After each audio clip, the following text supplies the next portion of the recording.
tafsir Jalalain dan keterangan dari tafsir-tafsir yang lainnya. A'udzu billahi minasy syaithanir rajim. Bismillahirrahmanirrahim. Am hasibta anna ashabal kahfi war-raqim kanu min ayatina ajaba. Am hasibta mbok yo nyono sapa sira. Apa to sing tepat? Am hasibta apa to nyono sapa sira? Aidonan ta tekesi apa to nyono sapa sira anna ashabul kahfi sak temene wong kang manggon ing ana ing dalem gua. El ghari tekesi gua fil jabali ing dalem gunung. Waraqim lam papan. Ai lauhi tekesi papan. Al maktubi kang den tulis fihi iku tetep ing dalem papan. Fihi ing dalem papan apa asma'uhum biro-biro namane ashabul kahfi wa ansabum lan nasabi ashabul kahfi. Wa qad su'ilan teman-teman den tangkleti ditanyai sama Rasulullah sallallahu alaihi wasallam nang kisotim saking kisah ashabul kahfi.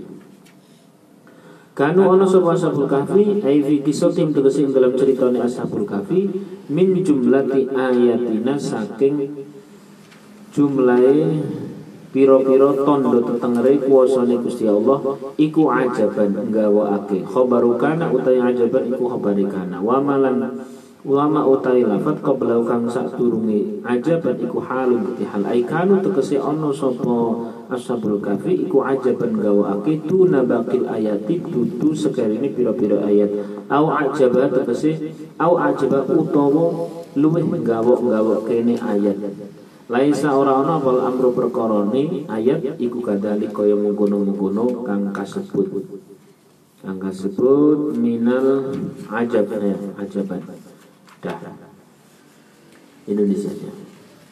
Atau kamu menduga bahwa ashabul kahfi orang-orang yang mendiami gua di suatu bukit dan rokim, yaitu lempengan batu yang tertulis padanya nama-nama mereka dan nasab-nasabnya.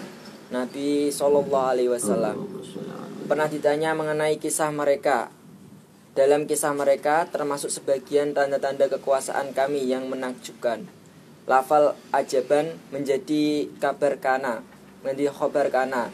Sedangkan lafal yang sebelumnya berdudukan menjadi hal, artinya mereka adalah hal yang menakjubkan, yang berbeda dengan tanda-tanda kekuasaan kami lainnya.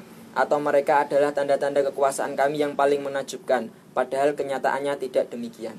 Nah, itu tuh sedang berkata demikian, bahwa ashabul kahfi itu dikira oleh orang-orang zaman itu untuknya kurang apa? Ashabul kahfi itu dikira oleh orang-orang zaman itu tuh sesuatu yang sangat mengagumkan. Ikunya dia itu. Sesuatu yang sangat mengagumkan, dikiranya begitu. Jadi ceritanya begini. Nah, wis sudah cukup. Ceritanya begini. Ada satu cerita di mana seorang bernama Nadhr bin Haris. Ini menurut riwayat Ibnu Ishaq dalam kitab Tafsir Munir. Nadhr bin Haris ini orang Quraisy yang sangat memusuhi Rasulullah. Berulang kali mencoba menggagalkan pengakuan Rasulullah sebagai seorang nabi itu, diberikan sanggahan-sanggahan bahwa itu salah. Namun selalu Rasulullah yang menang. Sehingga Nadhr bin Haris ini ngajak teman-teman untuk konsultasi kepada orang-orang rahib-rahib Yahudi yang ada di Madinah. Rahib-rahib Yahudi yang ada di Madinah. Wakilah bahkan rahib-rahib juga dari Nasrani yang ada di Madinah. Ditanyai hanya untuk menghasilkan apa yang harus kukatakan kepada Muhammad sehingga Muhammad tidak bisa menjawab. Dan ketika Muhammad tidak bisa menjawab, ketahuan bahwa Muhammad bukan seorang nabi. Tanya. Singkat cerita, terkumpullah sebuah kesimpulan bahwa para rahib itu kemudian berkata kepada Nadhr bin Haris, "Wahai Nadhr bin Haris, kalau kau di hadapan Muhammad, tanyai tentang 3 perkara. Bila 3 perkara ini dia bisa menjawab, berarti dia seorang nabi. Tapi kalau 3 perkara ini tidak bisa menjawab, berarti dia nabi palsu. Kurang lebih begitu. Nah, alhasil apa juga perkara? Yang pertama, tanyakan kepada Muhammad tentang para pemuda yang pernah pergi pada masanya menuju ke sebuah gua dan tertidur di sana selama berpuluh-puluh tahun.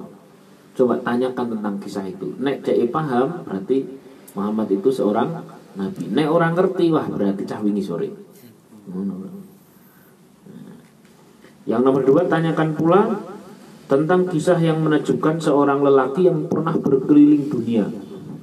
Seorang lelaki yang pernah berkeliling dunia. Wah, orang lelaki yang pernah berkeliling dunia dan tidak mati-mati. Kalau dia paham tentang lelaki itu, berarti Muhammad seorang nabi. Nabi akhir zaman. Tapi nek dia tidak paham, oh berarti dia abal-abal. Yang nomor 3, tanyakan tentang perkara ruh. Kalau dia bisa menjawab, maka dia seorang nabi. Kalau tidak bisa menjawab, dia nabi palsu. Ya. Kita tahu bahwa semua nabi itu pasti masuk surga. Ada nabi yang masuk neraka, ada enggak? Ada toh nabi palsu. Nah, singkat cerita, kemudian Nadhr bin Haris bersama Utbah bin Abi Mu'tah atau Mu'id, ya, dan sekelompok orang-orang yang tidak mempercayai Rasulullah Nabi Muhammad sebagai Rasul datang kepada Nabi, kemudian langsung mempertanyakan tentang pertama kisah pemuda-pemuda yang menghuni sebuah gua. Terus kemudian tanya tentang apa lagi? Orang yang keliling. Lelaki yang apa? Berkeliling dunia. Singkat cerita, turunlah surat Al-Kahfi. Tapi tidak semudah itu. Tidak semudah itu. Begitu ditanyakan seperti itu, Rasulullah apa yang menjawab Rasulullah? Nanti malam. Saya nunggu turunnya wahyu. Karena Rasulullah tidak pernah ngarang. Apapun yang dikatakan oleh Rasulullah, wa ma yantiqu 'anil hawa in huwa illa wahyu yuha. Pasti itu adalah wahyu. Malam ditanyakan lagi, belum turun wahyunya. Besok lagi, malam belum turun lagi. Besok lagi, malam belum turun lagi. Ini kira-kira kok sampai iman zaman semono kuwi. Model-model iman kaya ribene. Gini. Kata irason jawab ini. Kata irason jawab. Sampai 15 hari. Maka keimanan orang-orang mukmin kala itu juga diuji dengan wahyu yang disengaja oleh Allah Subhanahu wa taala ditunda. Maksudnya ada hikmah untuk sebuah kesabaran. Sampai 15 hari baru turunlah surat apa? Al-Kahfi. Maka ayat ini adalah menjawab hal itu. Am hasibta anna ashabal kahfi war-raqim kanu min ayatina ajaban. Apa kau ini mengira bahwa kisah-kisah Ashabul Kahfi dan Raqim itu termasuk perkara yang mengagumkan? Apa hanya itu toh? Jadi malahan Nadhr bin Haris itu mau menanyakan, "Kuwi ngerti pura kisah tentang orang menghuni gua, tentang keajaiban orang?" Jawabannya Kanjeng Nabi, "Apa kuwi tok to?" Wis ngono tok. Langsung dikitukan langsung. Apa hanya itu tok yang mengagumkan? Enggak, bukan hanya itu yang mengagumkan. Bahkan di sini kemudian di beberapa tafsir disebutkan yang lebih mengagumkan dari kisah Ashabul Kahfi 7 orang 7 orang itu aja pakai yang riwayat 7 orang. 7 orang yang tidur di dalam gua sampai berapa tahun? 309 tahun ya, 309 tahun. Dikira itu tak pas yang mengagumkan? Enggak, matahari loh sejak zaman Nabi Adam sampai kiamat itu perkara mengagumkan. Bumi, langit, pergantian malam dan siang itu perkara yang mengagumkan. Nutfah mani loh perkara yang mengagumkan. Apa ada yang bisa menciptakan itu? Bahwa di langit itu ada perkara-perkara yang sangat luar biasa. Malaikat bisa ini tuh. Di bumi itu nggak luar biasa. Itu misalkan cecek ada kutunya, kutu ada kutunya, kutunya ada kutunya lagi, kutunya ada kutunya. Setiap kutu itu memiliki sel, lebih kecil lagi selnya memiliki sel. Itu perkara mengagumkan. Lagi orang ngomong ashabul kahfi tok. Kasarannya ngomong Nabi bilang begitu. Am hasibta anna ashabal kahfi raqim kanu min ayatina ajaba? Apa dikira kamu mbok kira ki ashabul kahfi dan raqim itu perkara sing ngajabkan mung kuwi tok? Tidak. Ada banyak yang lain kata Rasulullah. Nek trimo kon nyeritake kuwi yo tak ceritake iki. Ngono terus diceritake karo Kanjeng Nabi. Ya. Jadi munculnya surah nama Al-Kahfi baru diceritakan oleh Kanjeng Nabi Muhammad sallallahu alaihi wasallam. Sallallahu alaihi Muhammad. Kita lanjutkan ya. Ayat ke-10.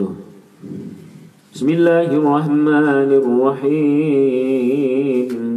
إذ أوى الفتية إلى الكهف فقالوا ربنا آتنا من لدنك رحمة وهيئ لنا من أمرنا رشدا إذ أوى الفتية ing dalam ari kala manggon sapa al fityatu pira-pira cah nom ilal kafi marang gua jama' fatan utawi fityah itu jama' ilafat fatan wa huwa utawi fatan itu syab anak muda al kamil yang sudah sempurna khaifina kang padha wedi ala imani mengatasi ilange imane syab utawa fityah min qaumihim saking kaum fityah al kufari tegese wong kafir faqalu mongko padha ndonga sapa al fityah itu nama lain dari ashabul kahfi. Rabbana Tuhan kita atina panjenengan paringi dumateng kita miladungka saking sisi panjenengan min qibali kata kese saking sisi panjenengan saking ngersa panjenengan rahmatan ing kawelasan wa hayyilan muga nyawisake sapa panjenengan asli hatus nyawisake panjenengan lana dumateng kita min amrina saking perkara-perkara kita rusdan ing rasyada ing bener ai hidayah tegese ing hidayah. Nah ceritanya begini. Terus diceritake karo Kanjeng Nabi. Idza awal fityatunya di Indonesia nih. Ingatlah tatkala pemuda-pemuda itu mencari tempat perlindungan ke dalam gua. Lafat al-fityah adalah bentuk jamak dari lafat fata, artinya pemuda. Mereka khawatir iman mereka akan dipengaruhi oleh kaumnya yang kafir. Lalu mereka berdoa, wahai Rabb kami, berikanlah kepada kami dari sisimu, dari hadiratmu, rahmat dan sempurnakanlah, perbaikilah bagi kami bimbingan yang harus dalam urusan kami ini, yakni petunjuk yang lurus. Nah, Ashabul Kahfi kisahnya ini sebenarnya yang paling penting bukan di mananya, bukan tempatnya, bukan tahunnya yang paling penting. Tapi yang terpenting adalah hikmah di balik itu, pelajaran-pelajaran yang diambil. Sebab banyak sekali ahli sejarawan, ahli orang-orang yang mencari peninggalan kuno, mencari peninggalan kuno itu mengadakan penelitian yang panjang. Bahasanya ahli purbakala, pakar purbakala. Disebutkan dalam tafsir Al-Marawi itu kisahnya panjang. Nah, versi tafsir Al-Marawi ini dulu itu ada orang-orang Nasrani. Ya, orang-orang Nasrani yang kemudian mereka itu tetap beriman kepada Allah Subhanahu wa taala. Berarti Nasrani yang masih murni. Orang Nasrani. Lah kemudian raja kala itu adalah seorang raja yang sangat zalim, Siapa yang tidak mau menyembahnya, maka orang tersebut pasti dibunuh. Singkat kemudian ada 7 anak pembesar kala itu, karena dalam rangka menjaga imannya mereka rela kemudian pergi. Ini versi Al-Marawi. Kalau versi Al-Muntakhab, tafsir Al-Muntakhab, Hal ini menunjukkan bahwa kadang-kadang orang mengatakan kembali kepada Quran dan hadis, kembali kepada Quran. Lah nek Quran kan mesti kembali kepada Quran dan hadis, kan mesti yang dimaksud memahami Quran pakai kitab tafsir. Harus pakai kitab tafsir karena ada kaidah memahaminya. Lah ternyata di dalam kitab tafsir itu di sana kaya banget akan hazanah-hazanah, kaya banget akan keilmuan-keilmuan. Sehingga nek wong sing sepaneng banget kudu dhewe tok sing bener jelas kuwi ora maca tafsir. Mesti sing dimaksud kembali kepada Quran itu adalah kembali kepada Quran terjemahan. Nek maca kitab tafsir mesti menemukan di sana ada beragam, kalau bahasa saya bukan sekedar perbedaan, beragam lautan ilmu. Sing nek ngerti lautan ilmu semono luase, asal sama-sama punya dasar lo ya, bukan ngawur. Segitu luasnya maka akan terbiasa dengan perbedaan. Kalau versi Al-Muntakhab itu bukan orang Nasrani, tapi orang-orang Yahudi. Orang-orang Yahudi tentu orang-orang Yahudi yang masih Yahudinya Yahudi yang murni. Orang-orang Yahudi murni.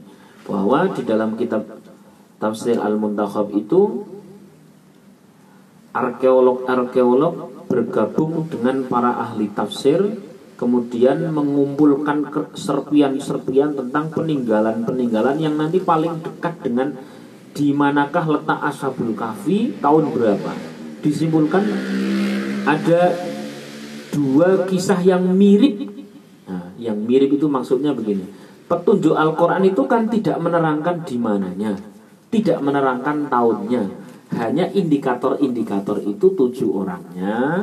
Terus kemudian dia pergi ke gua karena menyelamatkan apa? Iman. Di dalam gua itu di samping gua terus kemudian dibangun tempat ibadah dan beragam indikator-indikator. Tapi nek tahun di mana, negara mana, desa opo kan ora diterangkan. Lah karena tidak diterangkan itu akhirnya yang berperan siapa? Ahli pakar peninggalan zaman kuno toh, arkeolog dan sebagainya. Di sana kemudian disimpulkan ada 2 kisah yang mirip terjadinya Ashabul Kahfi. Yang peristiwa pertama adalah pada masa kekuasaan raja-raja Saluki, saat kerajaan itu diperintah oleh Raja Antiochus yang bergelar Nabi Fanes. Nah, ngelangel pokoknya bahasanya, ngelangel pokoknya. Nah, yaitu tahun 176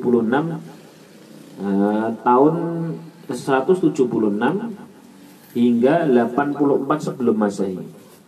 Nah, itu kemudian rajanya itu Antiochus itu terhadap orang-orang yang tidak mau mengikuti keinginannya. Ya, ini para orang-orang Yahudi kala itu kan tidak mau mengikuti keinginan. Sebab Antiochus ini adalah orang-orang dari Yunani kuno.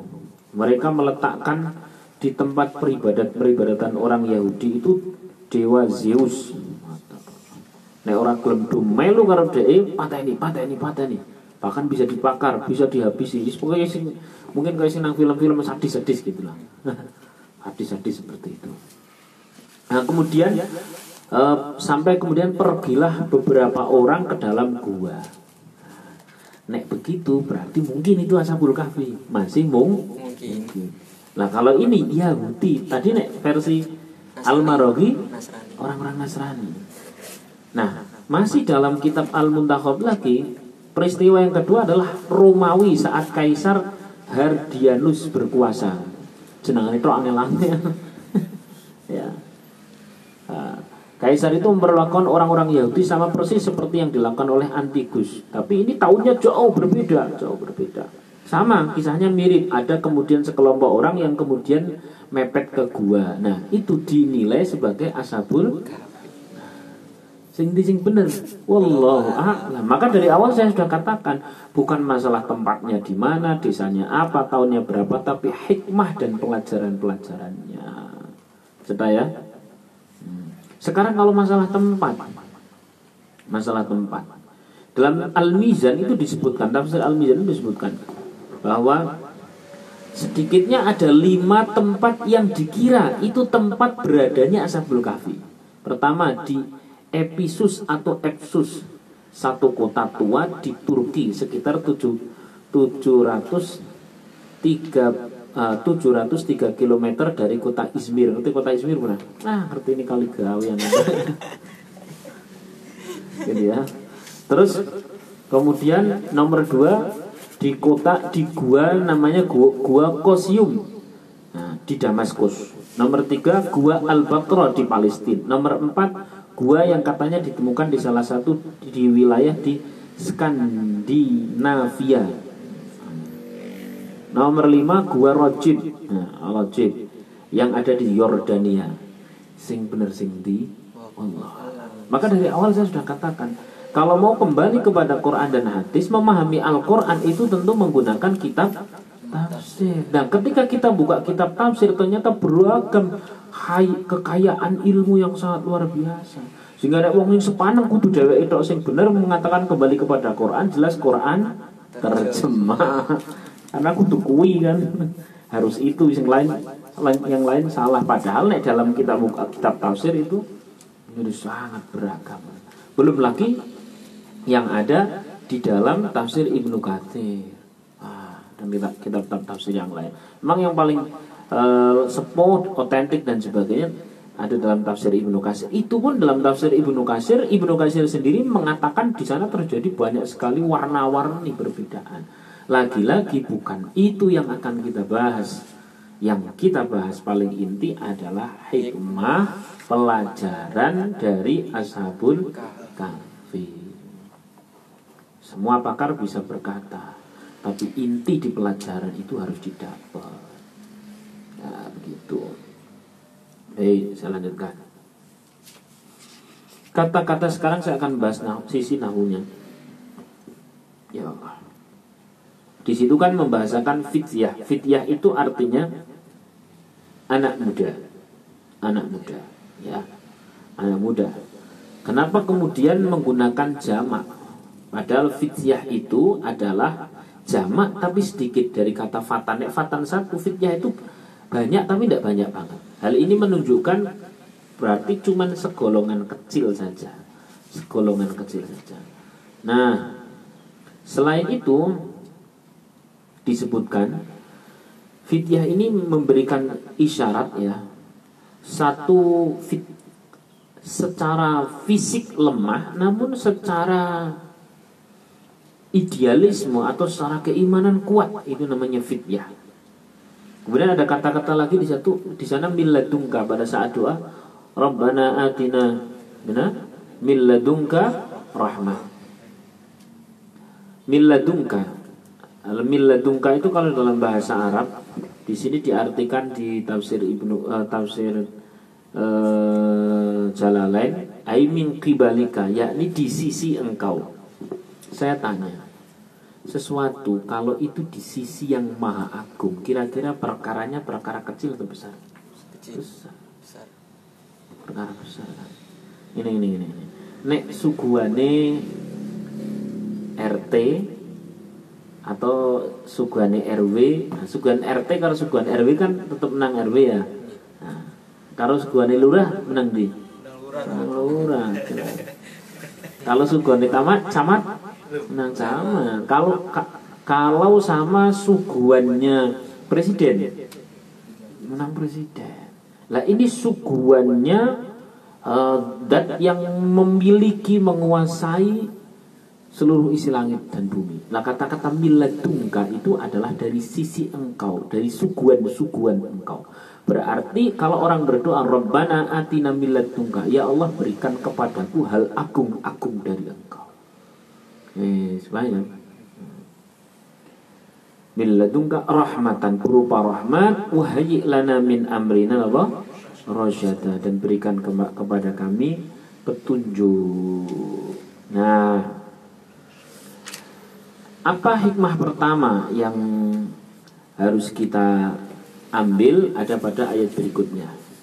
Intinya tadi sudah sampaikan ya, awalnya kisah Ashabul Kahfi ini adalah seorang bernama siapa tadi? Harits itu tadi. Haris bin Harb ya. Kenapa? Nadhr bin Haris ya, Nadhr bin Haris kepingin ngetes Kanjeng Nabi itu Nabi tenan murah dengan cara menanyakan kisah-kisah masa lalu, kisah-kisah orang-orang terdahulu Ashabul Kahfi. Ternyata Kanjeng Nabi jawab mung kuwi tok aku yang ngerti. Sebab kenapa? Itu semuanya dari Gusti berdasarkan wahyu. Nah, terus kemudian dikisahkan. Nah, kisahnya adalah anak muda tadi itu sampai di gua, kemudian dia berdoa di dalam gua tadi. Setelah berdoa, nah, kelanjutan kisahnya adalah فَضَرَبْنَا عَلَىٰ آذَانِهِمْ فِي الْكَهْفِ سِنِينَ عَدَدًا. فَضَرَبْنَا nuro'ake sapa kita ini ingsun Allah ala adani mengatasi piro-piro telingani Ashabul Kahfi atau Fityah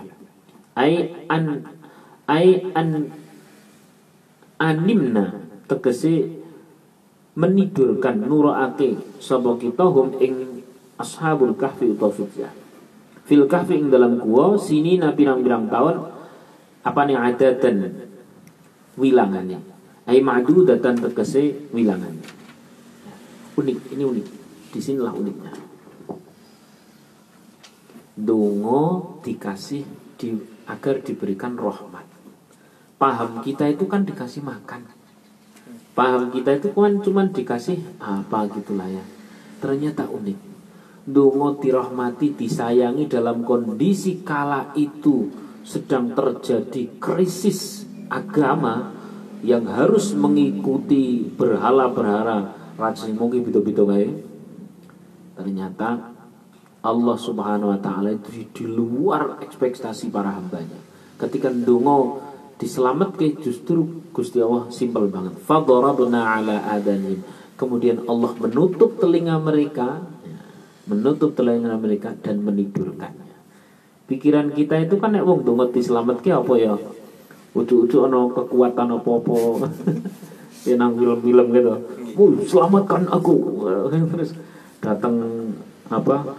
Angin atau biasanya nanggon film-film kan dongo ya Allah selamatkan aku, terus udane datang hujan terus bledek apa-apa ndak.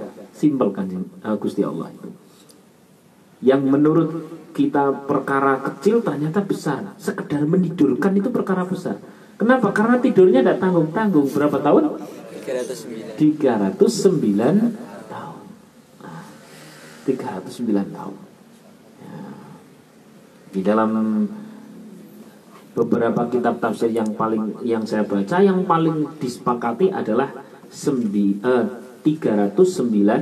tahun. 309 tahun. Nah, anehnya begini Mas.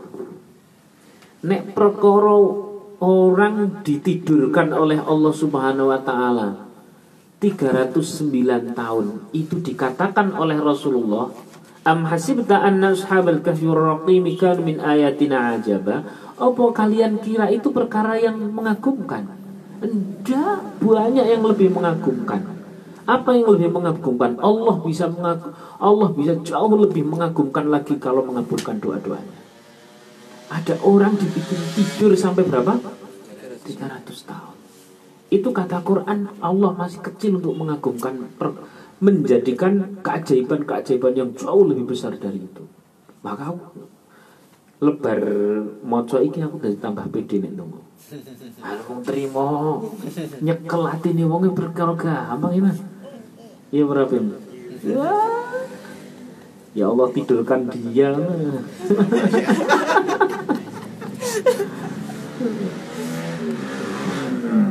Masya Allah. Menidurkan orang 309 tahun.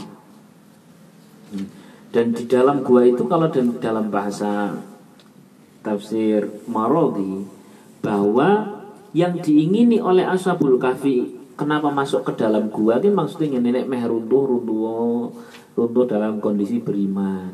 Aku saiki tak turu. Nah, kemudian pada saat bangun di antara mereka 7 orang ini saling berselisih. Oke turu pirang dina ta dhewe ya. Mau isuk terus saiki tangi. Ana sing enggak wingi sore aku turune. Ora wingi isuk dan sebagainya beda-beda. Ternyata berapa? 309 tahun. Maka pada saat ada salah satu dari mereka yang namanya siapa di sini? Ada namanya sendiri yang disuruh untuk mencari makanan, ya.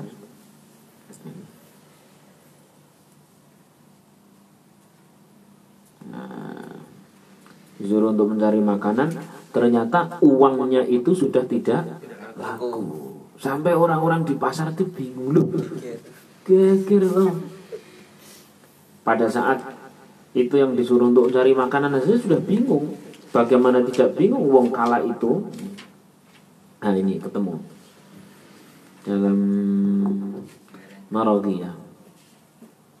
Tidak bacakan.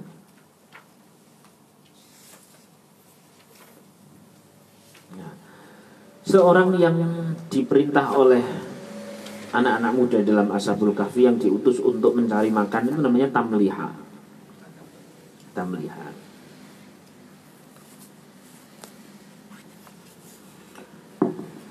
Terus kemudian raja yang naik versi Al-Marawi itu, raja yang diktator yang membunuhi orang-orang yang tidak mau taat kepadanya dan maunya menyembah Allah, itu nama rajanya kalau versi Al-Marawi adalah Raja Dakianus.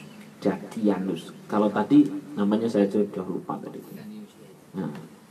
Nah, pada saat Tamliha itu diperintah oleh teman-temannya untuk turun ke bawah untuk mencari makanan, dia mepet-mepet lewat pinggir-pinggir. Lewat pinggir-pinggir, khawatir konangan tentara-tentaranya Dakianus. Namun dia merasa bingung, loh kok saiki wong kok do beriman kabeh ini, wong api-api ora kaya biyen. Di sini dikatakan tempat-tempatnya juga sudah banyak yang berbeda. Tapi mungkin saya ngelantur iki enggak menyisuri ya, tangi turu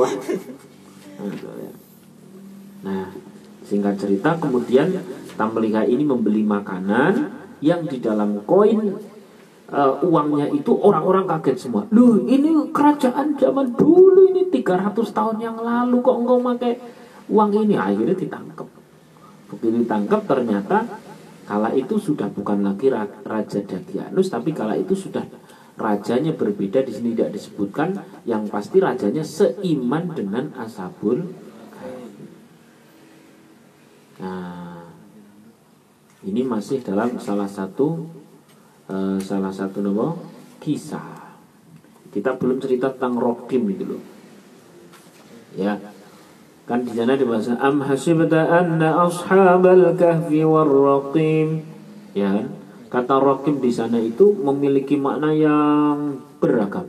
Sangat beragam. Ada yang ngasih makna Rokim itu adalah tulisan atau papan yang di depan gua yang di sana tertulis nama-nama Ashabul Kahfi, orang-orangnya. Nah, sehingga tadi ada yang menyangka kalau itu telah ditemukan di Turki, ada yang menyangka kalau itu ditemukan di Palestina dan sebagainya. Allah alam sapa sing nulis mungkin yo tenan kurang ngerti Allah alam. Menurut arkeolog yang pasti mereka pasti ilmiah daripada ngarangnya Arifin ya kan. Nah,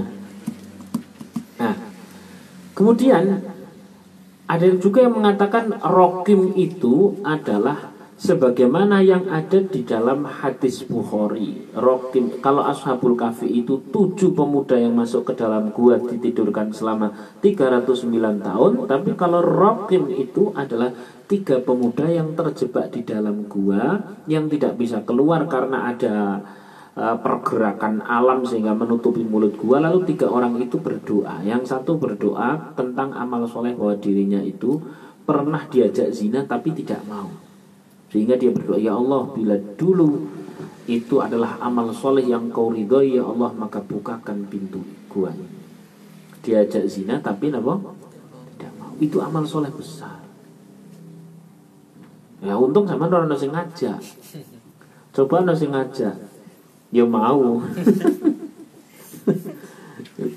Yang nomor 2 adalah orang yang pernah bersinggungan dengan salah satu karyawannya, yang karyawan itu minggat, kemudian dia masih membawa gajinya.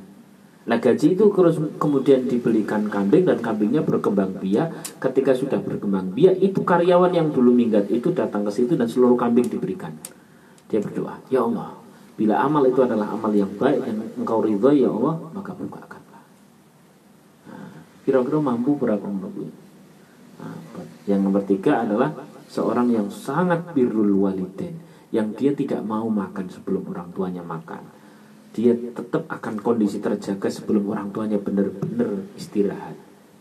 Nah, ya Allah, bila ini amal yang kau ridhai, maka singkirkan batu yang menghalangi gua itu. Kemudian batu itu minggir. Itu makna rohkim, tapi ini lemah. Maksudnya riwayat ini termasuk riwayat yang lemah bila dikaitkan dengan Ashabul Kahfi. Kalau hadisnya sahih di dalam Bukhari, tapi kaitannya dengan Ashabul Kahfi menurut para mufassir itu perkara lemah. Mungkin tetap tak sampaikan dan sudah saya sampaikan bahwa itu lemah.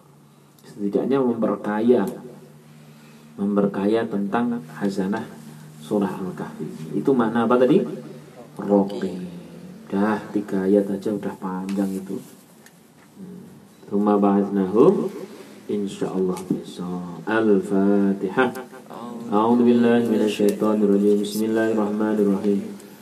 Alhamdulillahi rabbil alamin. Ar-Rahmanir Rahim. Maliki yaumiddin. Iyyaka na'budu wa iyyaka nasta'in.